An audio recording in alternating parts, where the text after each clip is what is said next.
सो hey guys, welcome back again. अभी मैं हूँ नेपाल की cultural plus financial capital city. यही है दोस्तों स्वयं भूनाथ टेम्पल और एक बुद्धिस्ट स्पिरिचुअल टेम्पल है। ये जो आप पेंटिंग्स देख रहे हो ना, ये बहुत एक्सपेंसिव पेंटिंग्स है।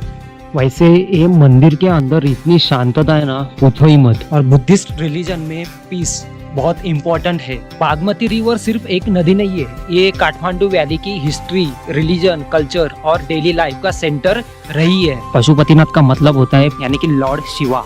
इतनी पॉल्यूटेड नदी और उसके सामने क्रिमेशन और सामने ही मंदिर। ओ भाई साहब, मंदिर के सामने ही बागमती किनारे अंतिम संस्कार किए जाते हैं। कुछ स्पेशल एंड रेयर प्लेसेस, तो उस प्लेसेस की रक्षा करना या प्रोटेक्ट करना सिर्फ उस देश का है नहीं, पूरी दुनिया की जिम्मेदारी होती है। बागमती नदी इतनी इम्पोर्टेंट होने के बावजूद भी ये इतनी पॉल्यूटेड क्यों है? 3 किंगडम यानी कि 3 किंग्स, तो तीनों में कंपटीशन हुआ करती थी कि कौन सबसे ज्यादा ब्यूटीफुल पैलेस एंड टेम्पल बनाएगा, और उसी का रिजल्ट ये सब दरबार स्क्वायर और यहाँ के टेम्पल्स है। मुझे लस्सी इसलिए महंगी गिरी है क्योंकि इतने ठंड में पसीना निकलना मजा आ जाता है निकालने में। जिस दिन मुझे मिल रहा था तब तो मैंने वीडियो नहीं बनाया, और जिस दिन मुझे मिला है जो आपके साथ शेयर नहीं करना चाहिए, वही मैं खा रहा हूँ। इतने सारे मंकीज है ना, इसलिए इस मंदिर को मंकी टेम्पल भी बोला जाता है। काठमांडू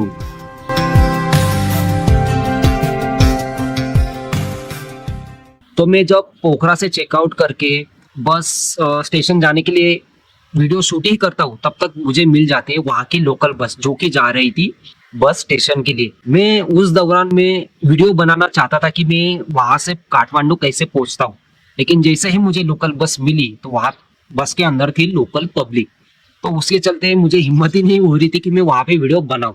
पोखरा से काठमांडू का डिस्टेंस है लेस देन 200 किलोमीटर, लेकिन उसके लिए लगते हैं 7 घंटे, क्योंकि काठमांडू भी आता है हिल रीजन में यानी कि माउंटेन रीजन में। तो जाने का रास्ता उतना भी आसान होता नहीं है जैसे हमें लगता होगा। बट मेरा जो ड्राइवर था ना, वो था एक्सपीरियंस प्लस रिस्क टेकर। वो बड़े बड़े बसेस को इतना ओवरटेक कर चुका था कि लोगों की फट रही थी गाड़ी में।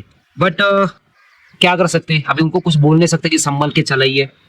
एनीवेज, मुझे पोखरा से काठमांडू आने के लिए लगे 6.5 घंटे, कभी कभी 7 घंटे, 7.5 घंटे, इवन कभी कभी 8 घंटे भी लगते, और ये डिपेंड करता है ड्राइवर टू ड्राइवर। लेकिन मैं ट्रैवल कर रहा था नाइट में, तो कुछ भी ट्रैफिक नहीं था, कुछ भी। तो कुछ घंटों बाद हमारी बस जो थी वो रुकी एक लोकल ढाबे पे। किसी देश का यदि आपको फूड का कल्चर जानना है ना, तो जाना जरूर जाइएगा लोकल ढाबे पे या लोकल जो रेस्टोरेंट्स होते हैं वहां पर। बड़े बड़े रेस्टोरेंट्स या कैफेज में जाने की कोशिश मत करना यदि आपको रियल एक्सपीरियंस लेना है तो। वैसे तो एक्सपीरियंस वहां पर भी आता है, लेकिन जो डिफरेंस आता है ना, वो आता है प्राइसेस के ऊपर। और मैं काठमांडू पहुंचा आई थिंक 3 तारीख को रात को 11 बजे ही। 4 तारीख को तो मैंने पूरा दिन में एडिटिंग को ही दिया। 5 तारीख को था यहाँ पे इलेक्शन के चलते यहाँ पर लगा है कर्फ्यू, मतलब लग चुका था। तो सब दुकानें बंद थी एक्सेप्ट इमरजेंसी वाले जो शॉप्स होते हैं वो छोड़कर। तो कल का दिन भी वेस्ट चला गया। लेकिन आज अभी आई थिंक सुबह के 11 बज चुके हैं, तो अभी जाते हैं, एक्सप्लोर करते हैं। और यहाँ पे मैं सब चीजें तो एक्सप्लोर नहीं करूंगा, मैं कवर करूंगा स्वयं भूनाथ टेम्पल, दूसरा है पशुपतिनाथ मंदिर, और तीसरा है लोकल मार्केट। यहाँ पे देखते हैं, क्योंकि पोखरा में उतना मैं कुछ एक्सप्लोर नहीं कर पाया वीडियो में, खास करके आपको मैं काठमांडू में यहाँ पर लोकल मार्केट दिखा दूंगा। तो चलिए फटाफट निकले, क्योंकि ट्राई करने वालों आज ही मैं यहाँ से चेकआउट करूँ या फिर कल मॉर्निंग में चेकआउट करके मैं जाऊँ। कहाँ जाऊंगा ये आपको आने वाले वीडियोस में पता चल ही जाएगा। मेरे होटल से बाहर का व्यू देखिए थोड़ा, और ये सब कोई लोगों के पर्सनल घर नहीं है, ये सब होटल से रहने के लिए है ना, शानदार। और ऐसा नहीं कि सबके सब होटल से, कुछ कुछ लोगों के पर्सनल घर भी है। और वहां पे ना जो टेम्पल देख रहे हो ना, वो है स्वयं भूनाथ टेम्पल। वहां पर मैं पहले जाऊंगा क्योंकि वो यहाँ से ही पहला नजदीक आता है। उसके बाद मैं चला जाऊंगा पशुपतिनाथ मंदिर के लिए, और उसके बाद लोकल मार्केट घूमेंगे, फिर कुछ और देखने को मिलता है तो देखेंगे। आपके साथ मैं शेयर करता हूँ सब चीजें। मेरे होटल को ना 2 टेरेस है, एक ऊपर और एक नीचे। यहाँ पे ही सब लोग हैंग आउट करते हैं, नीचे भी एरिया है, ऊपर तो कोई मोस्टली जाता ही नहीं है। यदि आपको यहाँ पे वर्कआउट करना है तो कर सकते हो। कल मैंने यहाँ पर वर्कआउट किया था, आप स्क्रीन के ऊपर फुटेज देख सकते हो।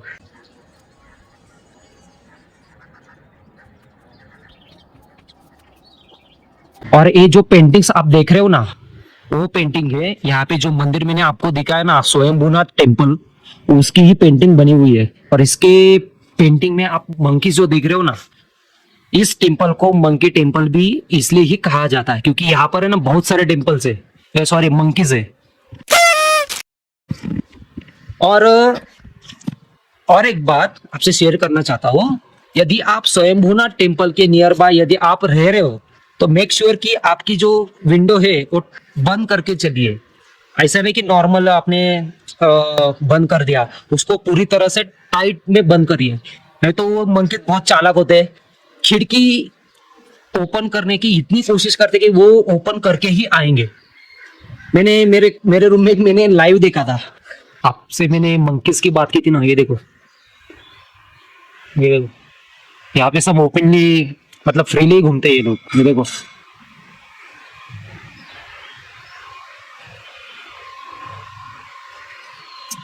रात के समय में ये देखिए,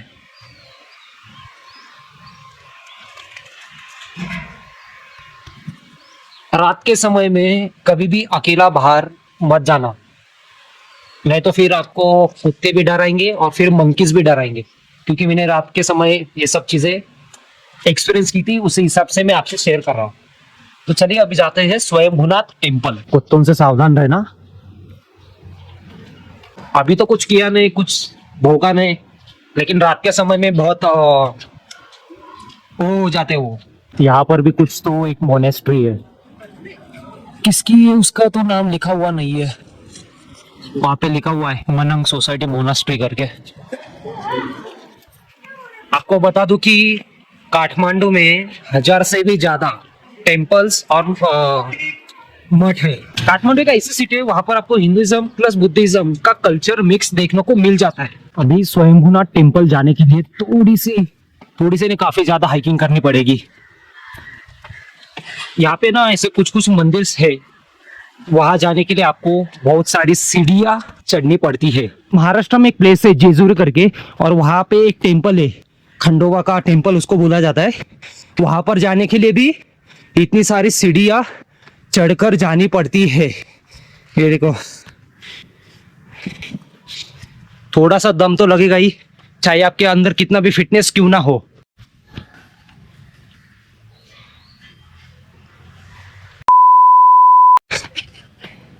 भाई ऑलमोस्ट अटैक करते करते रह गया वो। ये है छोटा टेम्पल, और बड़े के लिए और ऊपर चढ़कर जाना पड़ेगा। और यहाँ पे ना थोड़ा आपको कुछ दिखाना चाहता हूँ। यहाँ पर जो एनिमल्स है ना, जैसे कि मंकीज हो गए, डॉग्स हो गए, अभी तक तो मैंने इंसानों के ऊपर अटैक करते हुए तो नहीं दिखा, लेकिन दिखा देता हूँ कि कितना क्लोज जाने से मुझे कुछ करते है कि नहीं करते।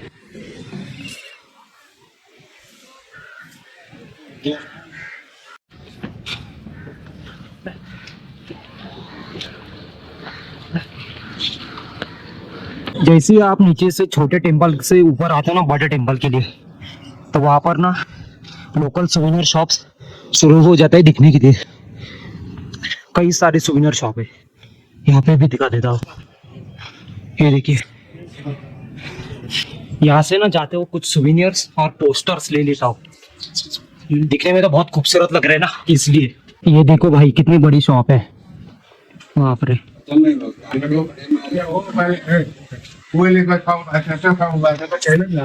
अभी जिसको भी लेना है ना कुछ तो फिर वो तो कंफ्यूज ही हो जाएगा। अरे बाप रे, ये देखिए ऊपर भी सुवेनियर शॉप्स है।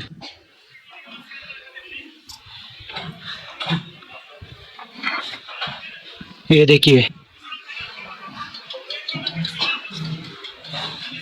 सुवेनियर शॉप यहीं पर नहीं खत्म होती है। और ये भाई, वो भाई साहब,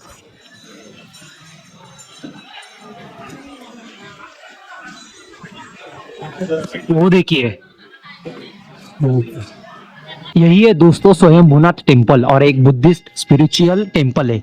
स्वयंभूनाथ का मतलब होता है कि स्वयं प्रकट हुआ। मतलब इसको किसी ने नहीं बनाया हुआ है, और ये तो आपको पता ही है, ये तिबेटन स्पिरिचुअल फ्लैग है, सॉरी प्रेयर फ्लैग है। ये देखिए, आप जो आंखें देख रही है ना, वो है बुद्ध की आंखें। इसका मतलब कि बुद्ध पूरी दुनिया को देख रहे हैं।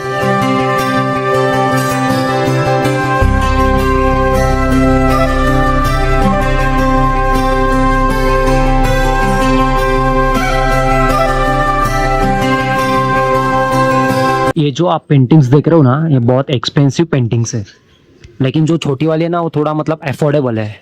अभी जो छोटी मतलब इसकी बात करूँ तो ये आता है 1500 से 2000 नेपाली रुपीस तक। लेकिन जो बड़ी वाली पेंटिंग्स होते हैं ना, इससे भी बड़ी बड़ी, उसकी कीमत है 25,000 नेपाली रुपीस।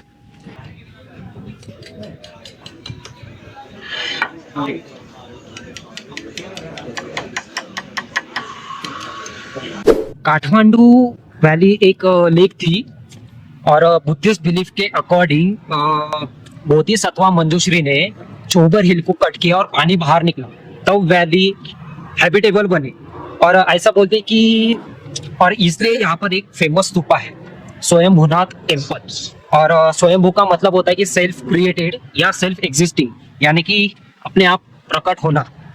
और ऐसा बोलते हैं कि स्वयंभूनाथ पहले से ही अपीयर हुआ था जब वैली एक लेक हुआ करती थी। इतने सारे मंकीज है ना, इसलिए इस मंदिर को मंकी टेम्पल भी बोला जाता है। आप जो आंखें देख रहे हो ना, वो है बुद्ध की आंखें। इसका मतलब बुद्ध पूरी दुनिया को देख रहा है। और जो नोज के शेप जो आप देख रहे हो ना, उसका मतलब है नेपाली नंबर 1, यानी कि यूनाइटी। ये देखो, ऐसे फ्लैग्स आपको दिखाई देंगे ना, तो समझ जाना है कि ये बुद्धिस्ट रिलीजन के प्रेयर फ्लैग है। वैसे ये मंदिर के अंदर इतनी शांतता है ना, पूछो ही मत, कोई साउंड नहीं। और बुद्धिस्ट रिलीजन में पीस बहुत इम्पोर्टेंट है। इतने सारे फ्लैग्स एक ही जगह पे, बाप रे। आपको I'm from Sri Lanka. Sri Lanka, So they put it some of kind of 5 elements. They said white for the air, okay, blue for the water, water, and green for may be the land, earth, land, land, right, and red for fire. red for the fire, and green for the earth. Yeah. But why a lot of flags? Yeah. So this is like 5 elements. Yeah, so that's why they. Okay. Okay. Okay. I believe. I'm from Sri Lanka. I just Okay. something. You're from India? Yes. I'm making video, but I can't understand why a lot of flags. Yeah. That's why. Swayambhunath temple से अभी मैं जा रहा हूँ Pashupatinath temple के लिए। और ना यहाँ से मैंने ऑनलाइन बाइक बुक की हुई है। यहाँ पे ना 2 ऐप चलती है, एक है पाठाओ और दूसरा है इनड्राइव। पाठाओ में थोड़ा महंगा ही दिखा रहा था, तो मैंने इनड्राइव से बुक किया, और ये आ गई अपनी राइड। और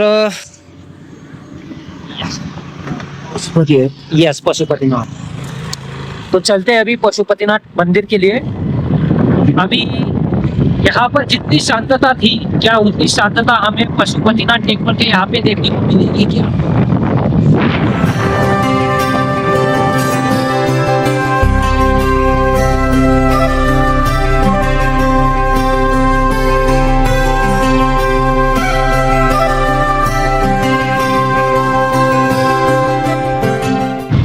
मैंने स्वयंभूनाथ मंदिर के यहाँ से कुछ भी सोवेनियर नहीं लिया है, क्योंकि मैंने ऑलरेडी पोखरा में फ्रिज मैग्नेट लिया हुआ था।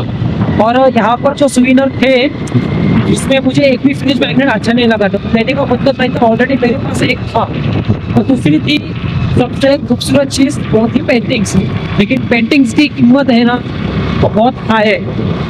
वैसे देखा जाए तो उतना भी हायर नहीं है, लेकिन लोग ऐसा हैंडमेड होने के चलते वो थोड़ा ज़्यादा हायर प्राइस में बेचते हैं। सबसे सस्ती प्राइस जो शुरू हो जाती है, वो शुरू हो जाती है 800 से 900 रुपये इंडियन रुपीज से।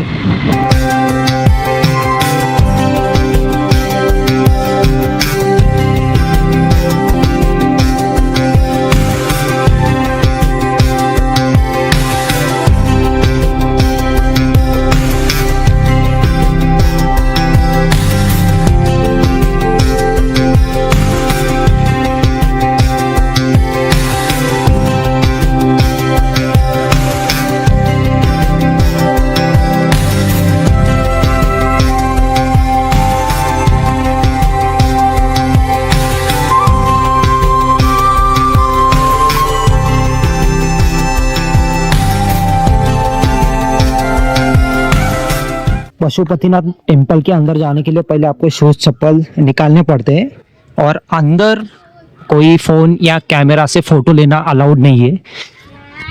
तो मैं अंदर कुछ ज़्यादा शूट नहीं कर पाऊंगा, पर आपसे एक्सपीरियंस ज़रूर शेयर कर पाऊंगा। मंदिर के अंदर जाने से पहले बागमती के बारे में जानते हैं। नेपाल में टोटल 7 प्रोविंसेस है। प्रोविंसेस का मतलब होता है कि स्टेट, बट अपने इंडिया के जैसा स्टेट नहीं, क्योंकि हर एक स्टेट का सीएम अलग होता है, उनके डिसीजन पावर अलग होती है, उनके कानून अलग होते हैं, एक्सेट्रा एक्सेट्रा। तो नेपाल में टोटल 7 प्रोविंसेस है। कोशी, मधेश, बागमती, गंडकी, करनाली, लुम्बिनी और सुदूर पश्चिम प्रोविंस। तो जो पोखरा सिटी है वो आती है गंडकी प्रोविंस में, और काठमांडू सिटी जो है वो आती है बागमती प्रोविंस के काठमांडू वैली के अंदर। बागमती है तो काठमांडू है, और बागमती रिवर से ही बागमती का नाम पड़ा हुआ है। बागमती रिवर सिर्फ एक नदी नहीं है, ये काठमांडू वैली की हिस्ट्री, रिलीजन, कल्चर और डेली लाइफ का सेंटर रही है। बागमती रिवर का ओरिजिन होता है शिवापुरी हिल से। शिवापुरी काठमांडू के नॉर्थ में एक फॉरेस्ट माउंटेन एरिया है, जहाँ से छोटे छोटे स्प्रिंग्स और स्ट्रीम्स निकलते हैं जो मिलकर बनाते हैं बागमती रिवर को। और ये बागमती नदी काठमांडू वैली से गुजरते हुए साउथ की तरफ इंडिया में प्रवेश करती है और एंड में बिहार में जाकर गंगा सिस्टम से जुड़ जाती है। यानी कि काठमांडू का पानी एंड में इंडिया से मिल ही जाता है। मंदिर के अंदर ना फोटोग्राफी अलाउड है और ना ही वीडियो बनाना। तो अंदर जाके चेक करते और एक्सपीरियंस आने के बाद दे देता हूँ।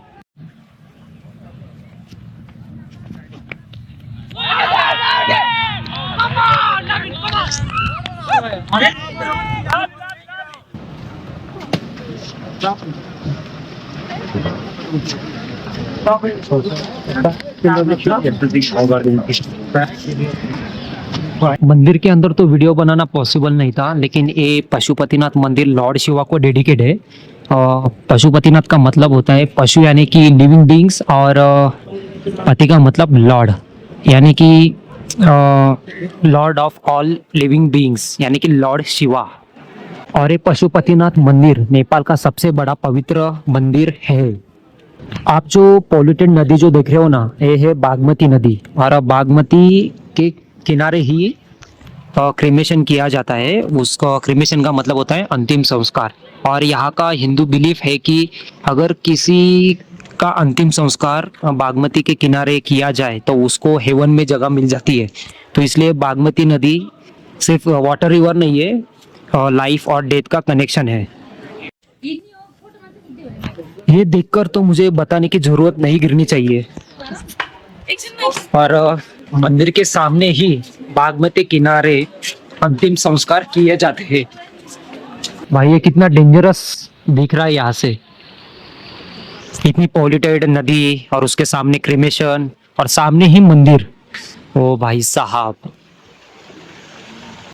मंदिर के सामने ही मल्टीपल अंतिम संस्कार किए जाते हैं, ताकि इसलिए यहाँ का मानना है कि यहाँ पर यदि अंतिम संस्कार किसी को मिलता है तो उसकी जगह सीधा हेवन में सीट पक्की हो जाती है। यहाँ पर मंकीज भी बहुत मात्रा में है।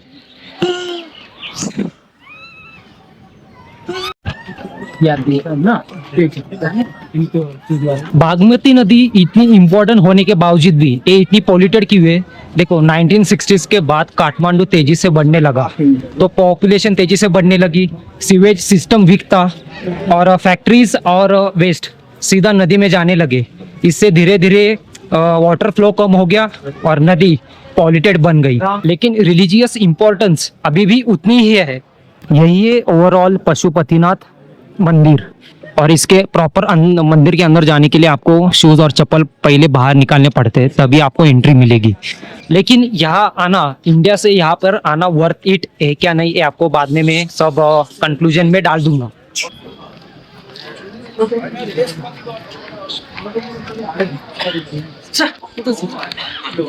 कुछ स्वीट्स ले रहा हूँ खाने के लिए, खाने का बहुत मन कर रहा था ना, इसलिए ले लिया। एक पीस ले रहा हूँ 50 का है, और काजू कतली का एक पीस 40। तो तो दोस्तों ये रहा काठमांडू दरबार स्क्वायर। और आप अभी जो आर्किटेक्चर और जो दरबार देख रहे हो, दरबार का मतलब पैलेस जो देख रहे हो ना, वो मल्ला किंग के पीरियड का है, यानी कि ईयर 1768 के पहले। और तब काठमांडू वैली 3 किंगडम्स में डिवाइडेड थी। तो काठमांडू, पाटन और भक्तपुर 3 किंगडम यानी कि 3 किंग्स। तो तीनों में कंपटीशन हुआ करती थी कि कौन सबसे ज्यादा ब्यूटीफुल पैलेस एंड टेम्पल बनाएगा, और उसी का रिजल्ट ये सब दरबार स्क्वायर और यहाँ के टेम्पल्स है। भाई लोग ये दरबार स्क्वायर इतना बड़ा है कि मुझे लगा था कि वहीं पर खत्म हो गया, नहीं, लेकिन जैसे ही मैं आगे चला गया ना, ये और दरबार पे दरबार बढ़ते ही गए। जैसे कि मैंने बोला था कि काठमांडू वैली 3 किंगडम्स में डिवाइडेड थी, और 3 किंगडम्स यानी कि 3 किंग्स। तो तीनों में कंपटीशन की कौन सबसे ज्यादा ब्यूटीफुल पैलेसेस बनाएगा। और सीरियसली बात करूँ तो सब ब्यूटीफुल दिख रहा है। भाई लोग ये दरबार स्क्वायर ना सच में ही बहुत बड़ा है। वहां पर भी इवन आप इस दरबार स्क्वायर में कभी भी आएंगे ना, तो आपको लोग यहाँ पर चिल करते हुए दिखेंगे। और वैसे ऐसी जगह मुंबई में भी होनी चाहिए यार।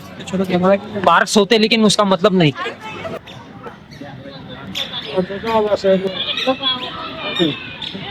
ये जो आप बड़ा सा दरबार स्क्वायर देख रहे हो ना, यहाँ पर और अंदर, पहले ये मल्ला किंग का और उसके बाद पृथ्वी नारायण शाह का रॉयल पैलेस था।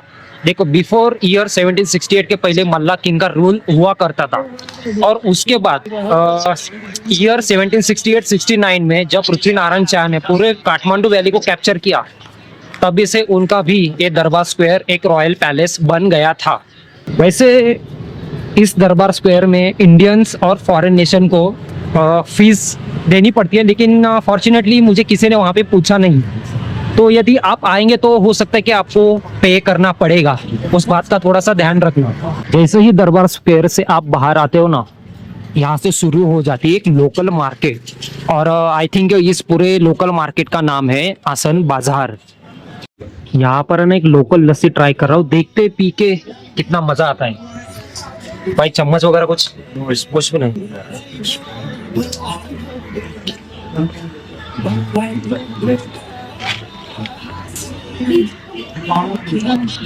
Let's go. Session again counting. ऊपर से ड्राई फ्रूट्स है। पीते पीते थोड़ा घूम लेते हैं। वैसे यहाँ पे जो बड़ी लस्सी मैंने लिया है उसके लिए मैंने पे किया 100। छोटी लस्सी का प्राइस है 50 रुपीज। ये लस्सी ना बहुत एक्सपेंसिव गिरी यार। इंडिया में यही इसकी प्राइस 25 या 30 रुपीज है, लेकिन यहाँ पर मैंने पे किया 60 रुपीज। ये एरिया इतना पॉपुलर है कि, लेकिन यहाँ का जो क्लीन एंड नीट जो है ना, इसका सब क्रेडिट जाता है यहाँ के करंट मेयर पालेन शाह को। उसके पहले मतलब वो मेयर बनने के पहले यहाँ पर इतनी भीड़, ट्रैफिक इतना जाम हो जाता था कि लोगों को चलने तक नहीं हो पाता था। तो ऐसा सुना है कि यहाँ के पालेन शाह ने नेपाल में बहुत अच्छा काम किया हुआ है। मुझे लस्सी इसलिए महंगी गिरी है क्योंकि यहाँ पे मिल्क का प्रोडक्शन इंडिया जैसा लार्ज नहीं है, और यहाँ पर नेपाल में ज्यादातर करके छोटे फार्मर से दूध पहाड़ी इलाकों से लाया जाता है, और उसमें फिर ट्रांसपोर्टेशन कॉस्ट बढ़ जाती है, और यही कारण है कि मिल्क का रेट हाई होने के कारण लस्सी मुझे एक्सपेंसिव गिर गई। कुछ जगह पे 100 रुपीज लेते, कुछ जगह पे 110 या 120 भी लेते, तो उस बात का थोड़ा सा। अभी मैं खड़ा हूँ आसान बाजार के सेंटर में। यहाँ से एक गली जाती है, यहाँ से एक गली जाती है, यहाँ से गली जाती है, एक यहाँ से और एक यहाँ से। और आसन बाजार सबसे ओल्डेस्ट और सबसे बिजी ट्रेडिशनल मार्केट एरिया है। मैंने आपसे एक बात शेयर करी थी कि इंडिया और तिब्बत के बीच पहले एंशिएंट टाइम में ट्रेडिंग हुआ करता था, और ट्रेडिंग के बीच एक ट्रांजिट पॉइंट हुआ करता था नेपाल, और जो ट्रेडिंग पॉइंट हुआ करता था वो था आसन बाजार। तो व्यापारी लोग जो थे इंडिया और तिब्बत से, वे लोग यहीं पर रहकर ट्रेडिंग हुआ किया करते थे। और समय के साथ साथ ये काठमांडू वैली का सबसे बिजीएस्ट और ट्रेडिशनल वाला मार्केट बन गया। अभी तो रात हो गई है, तो मुझे नहीं लगता कि ज़्यादा भीड़ यहाँ पे देखने को मिलेगी। सबसे ज़्यादा भीड़ तो मॉर्निंग और इवनिंग के टाइम में ही होता है। हर चीज़ें आपको इस मार्केट में मिल जाएगी, इवन खाने पीने की, कपड़ा पहनने की, शूज, कैप, जो भी आप मन चाहे। एक जो मार्केट होता है ना, सेम। तो गाइस देख सकते हो, एक भैया हमारे यहाँ इंडिया से आए हैं और हमारे यहाँ ये हाफ पैंट लेने के लिए, उनको ये पसंद भी आ चुका है। अभी आएगा मतलब। हाँ आएगा ना, क्यों तू भी आएगा, टेंशन मत ले। आसान बाजार में आया था, मुझे ना हाफ पैंट लेनी थी कि ताकि मैं वर्कआउट कर सकूं। मेरे पास ऑलरेडी एक ट्रैक पैंट है, लेकिन उससे मैं नहीं कर पाऊंगा क्योंकि एक ही है ना, 2 ऑप्शन में चाहिए। तो इनसे मैं ले रहा हूँ और मुझे गिर गई है। कितने का दे रहा है भाई, अभी तू बता। ये आपको 350 पड़ेगा। भाई लोग इंडिया में कितने का मिलता है, थोड़ा कमेंट करके भी बताइए। बाकी दुकानों में तो मुझे थोड़ा महंगा ही प्राइस दिखा, लेकिन यहाँ पे भाई ने दे दिया। ठीक है, डिस्काउंट नहीं दे रहा था, लेकिन जुगाड़ करना पड़ा। चल मिलते हैं भाई। एक शॉप पर आया हूँ और एक की कीमत आप देख सकते हो, और ये साइज वाइज है। मीडियम की प्राइस हो, लार्ज, एक्सेल, और इसको आप 1.6 से डिवाइड करेंगे ना, तो आपको इंडियन करेंसी में प्राइस आ जाएगी। ब्राउन एग्स भी है, वाइट भी है।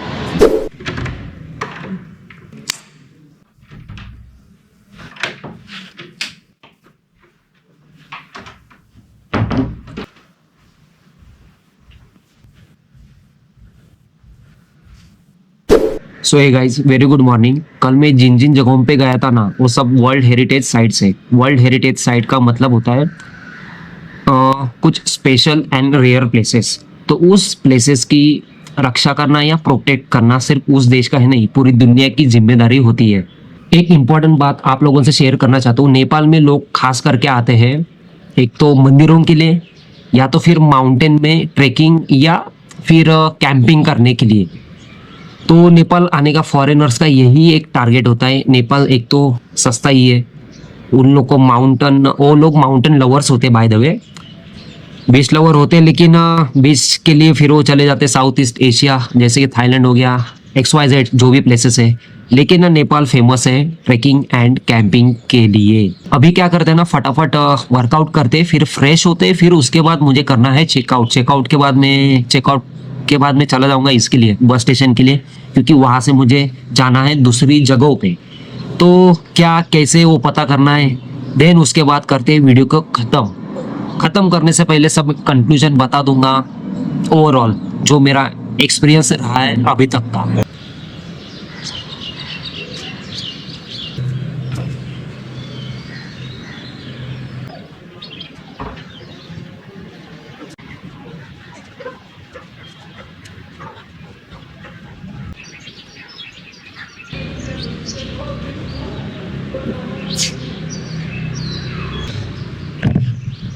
भाई लोग, इतने ठंड में पसीना निकलना, मज़ा आ जाता है निकालने में।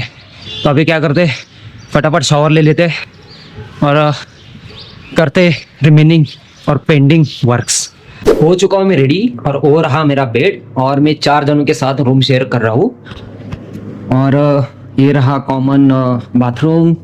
यहाँ पर और एक रूम है सेम इसकी तरह, आई थिंक वहाँ पे मैंने चेक किया ही नहीं है। और यहीं पर मैंने तो वर्कआउट किया था। इसके ऊपर और एक टेरेस है जहाँ पर मैंने कपड़े सुखाए हुए हैं, और यहाँ से दिखता है भाई कुछ व्यू। चलो अभी आपको मैं नीचे जाके दिखा देता हूँ। नीचे जाने से पहले ये देख लो भाई लोग, स्वयंभूनाथ टेम्पल, इसको मंकी टेम्पल भी बोला जाता है ये। और वो टेम्पल है वहाँ पर जहाँ पर हम कल देखने गए थे। तो चलो जाते हैं नीचे और आपको दिखा देता हूँ।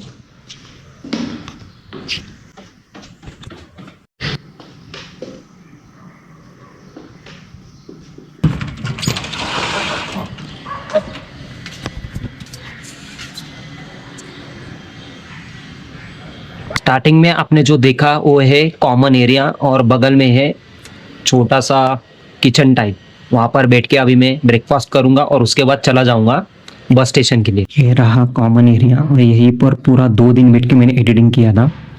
और ये रहा कॉमन टॉयलेट।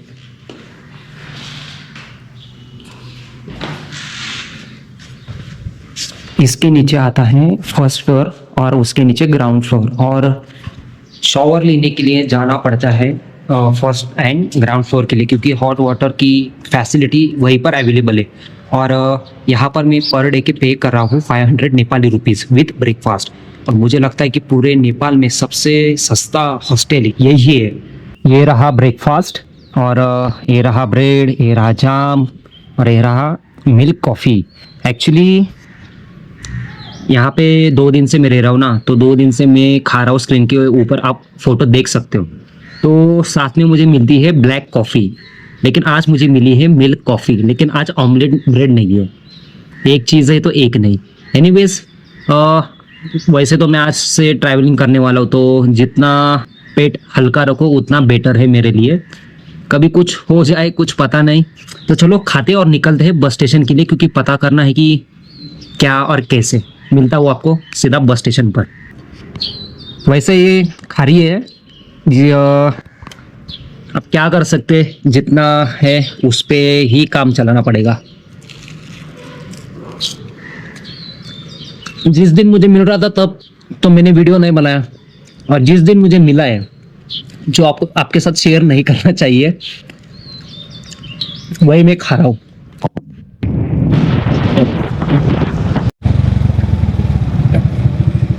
ये रहा गोंगाबू बस स्टेशन।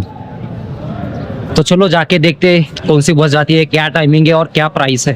बोल रहा हूँ सीट बुक किया तो आपका सीट होगा ना वो। अगर आप इधर उधर घूम रहे हो तो वो सीट भी बुक हो जाएगा, दूसरे आदमी बुक करेगा। तो आप एक बस स्टेशन तो जाके आऊँ, अभी जा रहा हूँ दूसरे बस स्टेशन के लिए, क्योंकि हर तरफ का एक्सपीरियंस लेना बहुत ज़रूरी है। कलंकी बस स्टेशन से मैं फिर से जा रहा हूँ गोगम्बू बस स्टेशन, क्योंकि यहाँ पर भी मैंने चेक किया क्या प्राइस, क्या बस टाइम, कौन सी बस मुझे अवेलेबल हो रहेगी। लेकिन मुझे तो बेटर गिर रहा है आई थिंक गोगम्बू बस स्टेशन।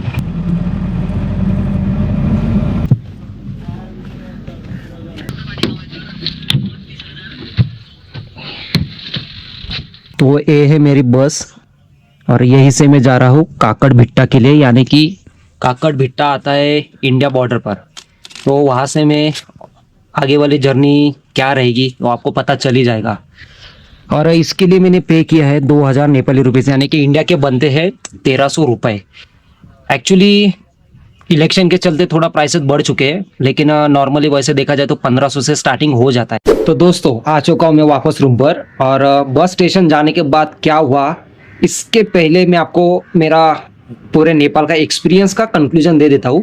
देखो, जब आप नेपाल आते हो, खास करके लुम्बिनी प्रोविंस में, तो एक बात का ध्यान रखना कि लुम्बिनी में आपको एक ही जगह मुझे ऐसा लग रहा है कि वो है गौतम बुद्ध का बर्थ प्लेस, और वहाँ पे आप मंदिर में घूम लेंगे तो उसके बाद एक मोनेस्ट्रीज है, मोनेस्ट्रीज नियर बाय है। तो वहाँ पर जाने के लिए कोई भी ऑटो राइड मत लेना, यदि लेते हो तो फिर हाई प्राइस में आपको गिर जाएगी 1000 नेपाली रुपीज़।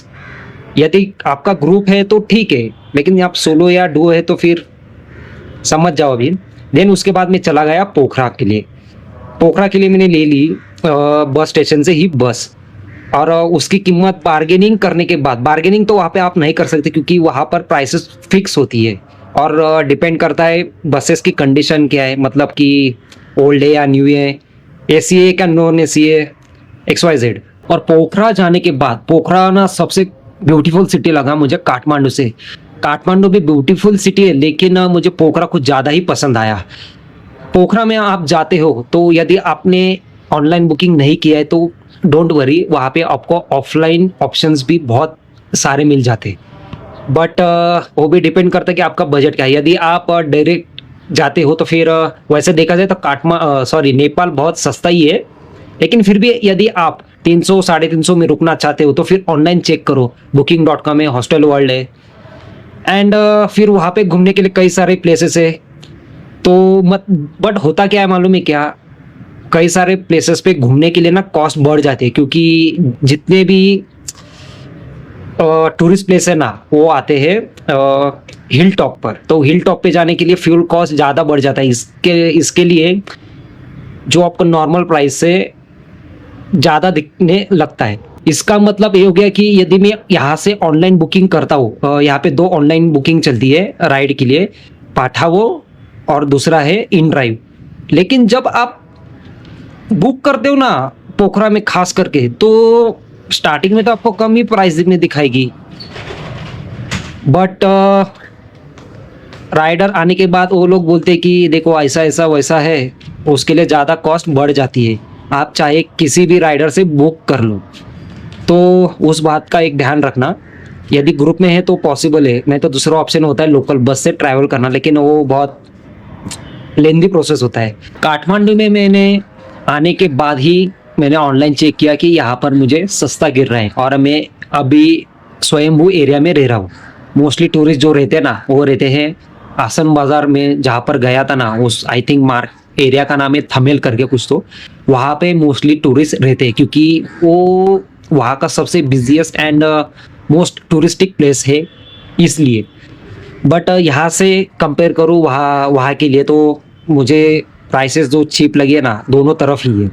यहाँ से यदि मुझे उस मार्केट में जाना है तो उतना ट्रैवलिंग करो तो उतना ही कॉस्ट जाने वाला है। और हाँ, एक्सपीरियंस का मैं कंक्लूजन दे रहा हूँ तो बता दूँ कि आपको कहीं पर भी ट्रैवल करना है, या तो ऑनलाइन जाइए या तो फिर लोकल बस से जाइए। लोकल बस से तो कम ही जाएगा पैसा, 25-30 नेपाली रुपीज़ लेते हैं 5-6 किलोमीटर के लिए, 7 किलोमीटर के लिए। जितना डिस्टेंस बढ़ जाता है उतना सा 5-5 रुपये बढ़ ही जाता है आई थिंक। यदि आपको ऑनलाइन राइड बुक करनी है, खास करके आप इन ड्राइव ही चूज़ करना। पाठाओं में एक्सपेंसिव दिखाता है और वहाँ पे आप प्राइस रिड्यूस नहीं कर सकते हो, लेकिन इन ड्राइव में आपको ऑप्शन होता है। तो नेपाल में सबसे बेस्ट ऑप्शन है इन ड्राइव का। और बात करो खाना खाने की, तो यहाँ पर हर गलियों में खानावड़ है, तो खाने की आपको कोई प्रॉब्लम्स नहीं आएगा यहाँ पे। लेकिन मेरा सजेशन ये है कि नेपाल में आने के बाद यहाँ का लोकल फूड जरूर ट्राई करना। हालांकि मैंने पोखरा से काठमांडू आते वक्त एक लोकल ढाबे पे लोकल खाना खाया था, स्क्रीन के ऊपर आप फोटो देख लेना। उसके बाद मैंने यहाँ पर आने के बाद कोई भी लोकल फूड नहीं खाया, खास करके नेपाली मोमोज। नेपाल की जान है, जैसे मुंबई की जान क्या है, वड़ा पाव। मुंबई में जाने के बाद यदि कोई वड़ा पाव नहीं खाते तो हम उसको क्या बोलते हैं, क्या पागल वागल हो गया क्या। और मेरे फैमिली मेंबर्स भी नेपाल जब आए थे तो उन्होंने मोमोज नहीं खाए। फिर मैं उनको बोला क्या पागल वागल हो गया तुम लोग, इतना दूर जाने के बाद मोमोज नहीं खाया। और वही सिचुएशन आज मेरे साथ हो रही है। और यहाँ के हर गलियों में मोमोज मिल जाते हैं, जैसे मुंबई के हर गलियों में वड़ा पाव, वैसे ही यहाँ के हर गलियों में मोमोज और पानी पूरी। और यहाँ का लोकल खाना है ढकाली फूड ऐसा बोला जाता है, या दाल भात बोला जाता है।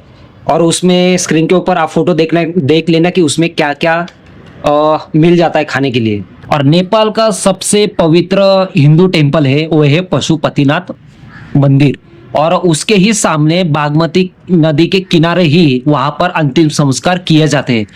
तो एक एक्सपीरियंस जो था मेरा वो बहुत हॉरिबल था।